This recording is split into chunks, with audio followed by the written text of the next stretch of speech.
우리 오늘 함께 볼 말씀은 요한복음 20장 26절부터 29절까지의 말씀입니다. 요한복음 20장 26절부터 29절까지의 말씀입니다. 우리 앞에 보시고 다 함께 봉독하도록 하겠습니다. 여드레 뒤에 제자들이 다시 집 안에 모여 있었는데 도마도 함께 있었다. 문이 잠겨 있었으나 예수께서 와서 그들 가운데로 들어서셔서 너희에게 평화가 있기를 하고 인사말을 하셨다. 그리고 나서 도마에게 말씀하셨다. 내 손가락을 이리 내밀어서 내 손을 만져보고 내 손을 내 옆구리에 넣어 보아라. 그래서 의심을 떨쳐버리고 믿음을 가져라. 도마가 예수께 대답하기를 나의 주님, 나의 하나님 하니 예수께서 도마에게 말씀하셨다. 너는 나를 보았기 때문에 믿느냐? 나를 보지 않고도 믿는 사람은 복이 있다. 아멘.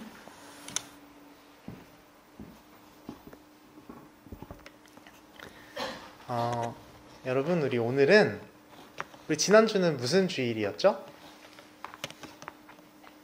지난주는 부활절이었습니다. 그래서 오늘은 당연하게도 부활절 후에 맞는 첫 번째 주일이죠. 우리 같은 이 교회에서는 아니지만 특별히 천주교 같은 곳에서는 이 오늘을 특별한 이름으로 불러요. 오늘의 주일에 특별한 이름을 붙여서 부르죠. 그건 바로 도마의 주일이라는 이름이에요. 도마는 오늘 우리가 읽은 말씀에 등장하는 사람이었고 예수님의 12 제자 중에 또 한 명이었죠.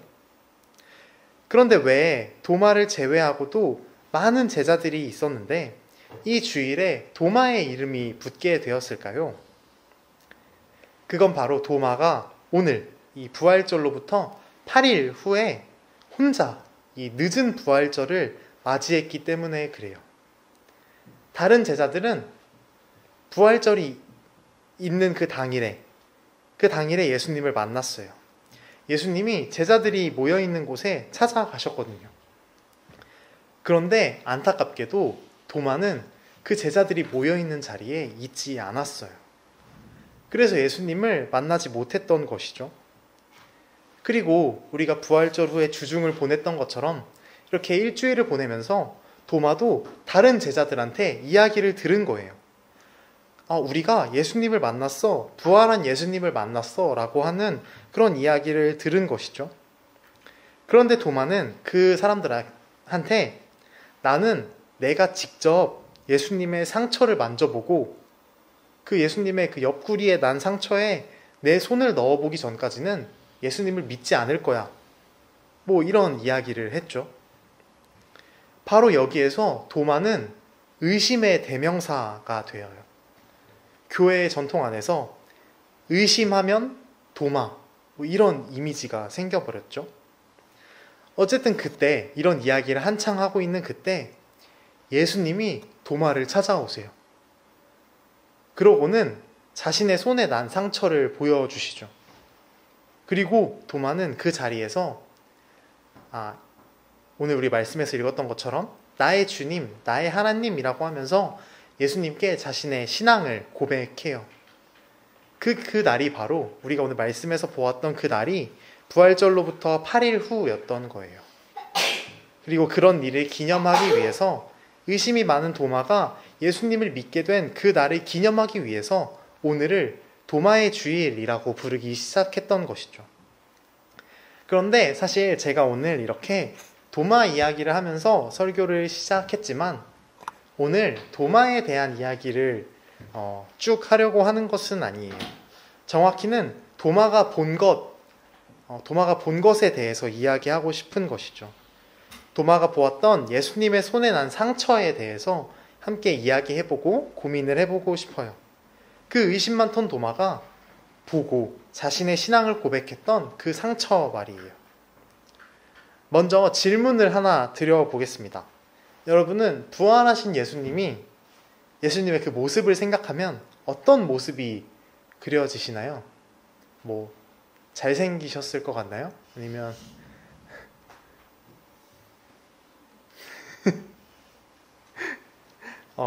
각자 지금 머릿속에서 많은 생각들과 상상들을 하고 있겠지만 아마 피투성이의 예수님을 생각하는 사람들은 많지 않겠다 싶어요. 분명 예수님은 십자가에 못 박히시기 전까지 채찍에도 맞으시고 가시면류관도 쓰셨으니까 피투성이이고 온몸이 상처로 부어있는 그런 모습으로 무덤에 이렇게 묻히셨을 거예요. 그런데도 우리는 부활한 예수님의 모습을 상상할 때 깔끔한 예수님의 모습을 상상하죠. 당장 우리가 지난주에 그림을 하나 봤었는데 그 그림에서도 예수님은 굉장히 멀끔하고 상처 하나 없는 모습으로 이렇게 그려지셨어요.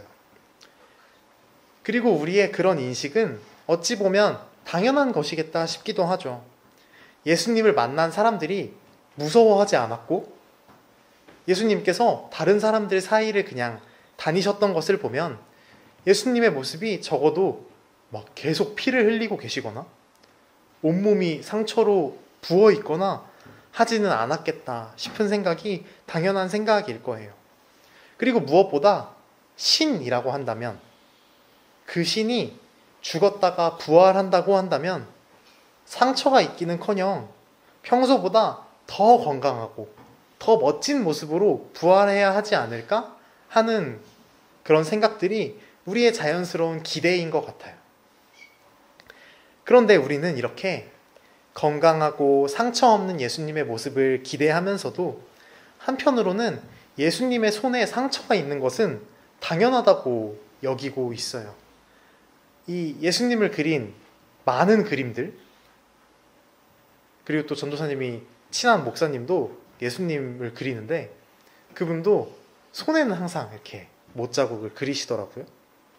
그리고 성경에서도 콕 집어서 예수님의 손에는 못자국이 있었다라고 지금 오늘 말씀에서 이야기를 하고 있어요. 이걸 우리가 곰곰이 생각해 보면 조금 이상하지 않나요? 부활했다고 하는 그 신의 손에 여전히 상처가 남아있는 것이 말이에요. 저라면 이런 생각을 했을 것 같아요.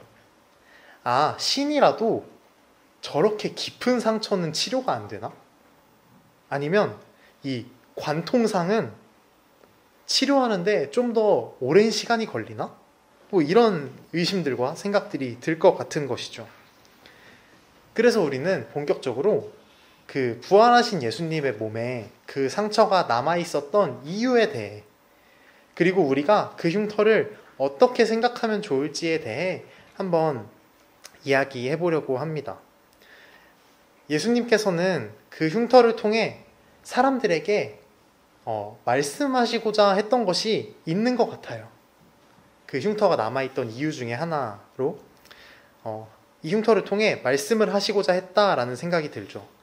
많은 제자들이 예수님의 상처를 보고 예수님의 흉터를 보고 오히려 예수님을 이렇게 따르게 되었거든요. 신에게 흉터가 있다는 것에 실망하는 것이 아니라 오히려 그 흉터가 말하고 있는 것에 대해서 감동하게 되는 일들이 많이 있었어요.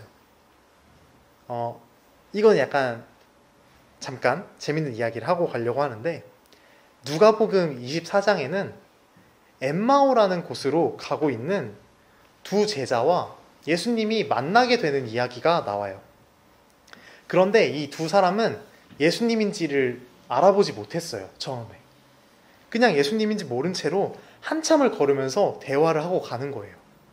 이 부활한 예수님은 아마 조금 다른 모습이었거나 이 사람들이 부활했다라고 하는 것 자체를 상상을 못했기 때문에 알아보지 못했던 것이죠.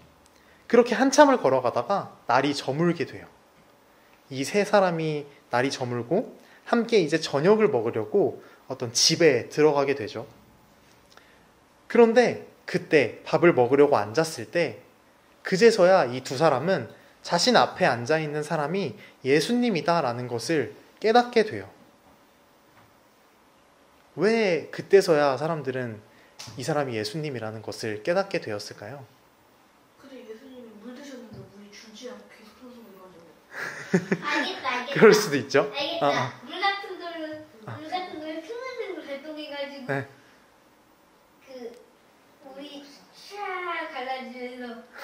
물이 갈라져서.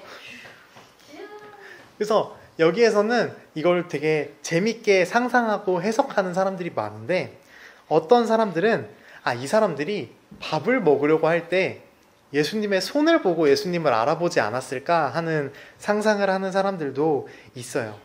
걸을 때는 몰랐다가 예수님의 손을 통해서, 이 손에 있는 흉터를 통해서 예수님을 알아봤을 수도 있겠다.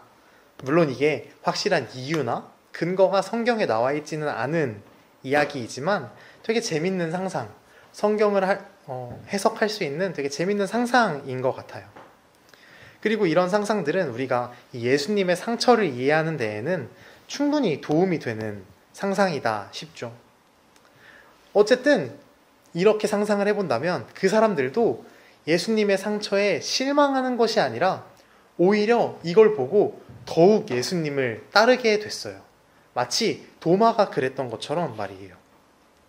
그럼 도대체 예수님은 사람들한테 흉터를 통해 어떤 말씀을 하시려고 했을까요? 예수님의 의도까지는 모르겠더라도 사람들은 도대체 이 흉터를 보고 어떤 생각을 했길래 예수님을 따르게 되었을까요? 그건 바로 사랑은 흉터를 남긴다라고 하는 점이에요. 우리는 사랑이라는 것을 생각할 때 고상하고, 그러니까 되게 깔끔하고 깨끗하고 상처와는 거리가 먼 단어라고 생각하죠. 그러나 어떤 사랑은 상처를 남기기도 하고 흉터를 남기기도 해요. 어떻게 보면 인간이라는 존재는 모두 이 어머니라고 하는 존재에게 상처와 흉터를 남기면서 태어나니까 이건 어찌 보면 사랑과 흉터가 연결되는 건 당연한 것이겠다 싶기도 하죠. 우리는 그런 종류의 흉터를 보면서 싫거나 보기 싫거나 어떤 혐오감을 느끼거나 하기보다는 위대함을 느끼기도 하고 감사를 느끼기도 해요. 아마 제자들도 그렇지 않았을까 싶어요. 예수님의 흉터를 보면서 예수님의 위대함을 느끼기도 하고 그 사랑에 대해서 끝없는 감사를 느끼기도 하겠죠.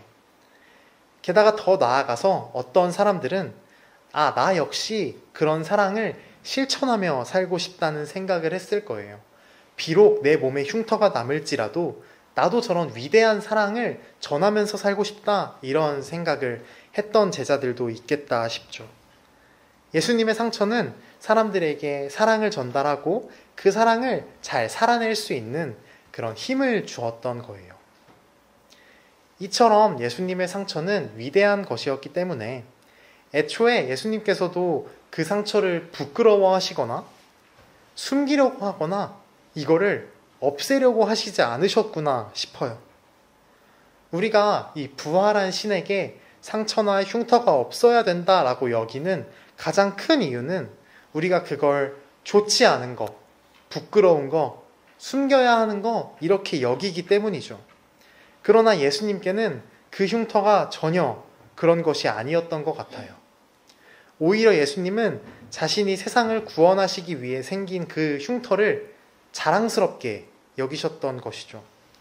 그리고 예수님의 뒤를 이어서 열심히 이 사람들을 전도했던 사도 바울도 비슷한 이야기를 했어요. 우리 앞에 있는 말씀 다 함께 읽어볼까요? 이제부터는 아무도 나를 괴롭히지 마십시오. 나는 내 몸에 예수의 상처 자국을 지고 다닙니다. 갈라디아서의 말씀인데 여기를 보면 바울도 자기가 예수님의 상처 자국을 가지고 있다라고 이야기를 하고 있어요. 이 예수님의 상처 자국이라는 것은 유행이라기보다 구멍을 뚫지 않고 여기 피어싱처럼 타투에서 손바닥에다가 간지러운 걸 참아가지고 막잘 그림 전문가 그려달라고 문신 말고 타투.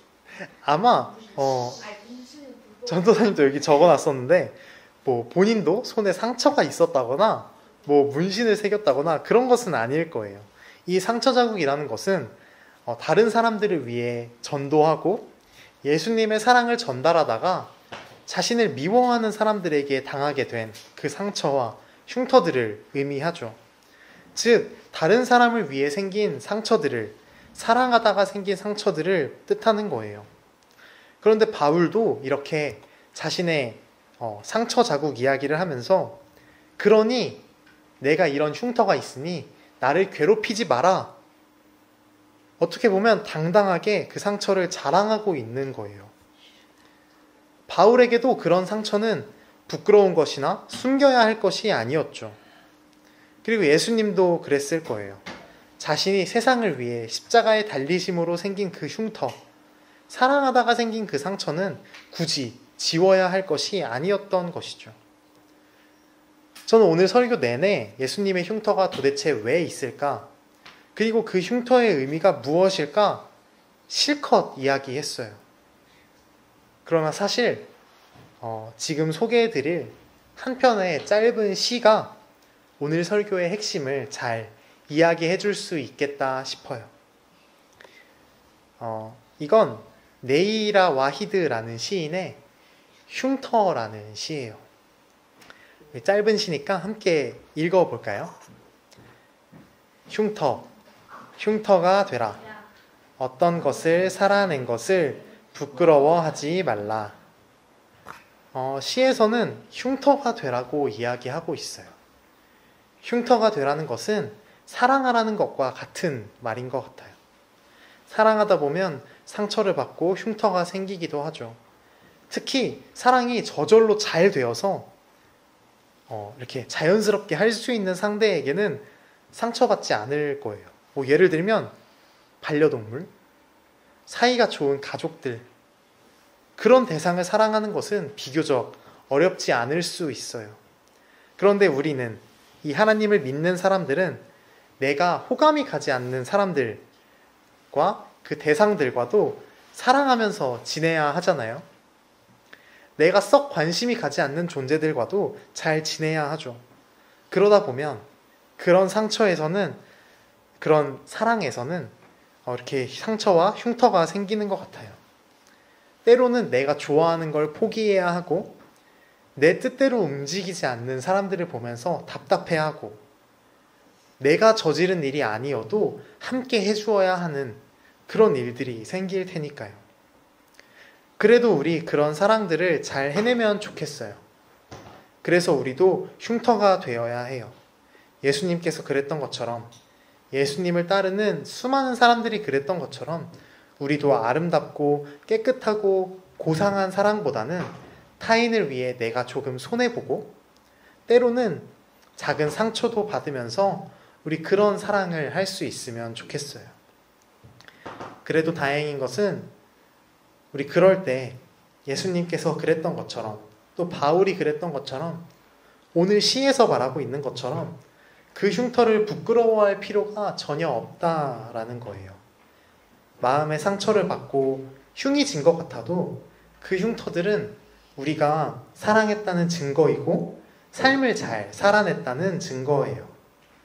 그러니 만약 그렇게 사랑하다가 생긴 상처가 있을 때 그게 너무 아프다면 이 교회라는 공동체 안에서 잘 회복하고, 또 혹시나 흉터가 생겼더라도 너무 속상해하거나 스스로 부끄러워하지 않았으면 좋겠어요.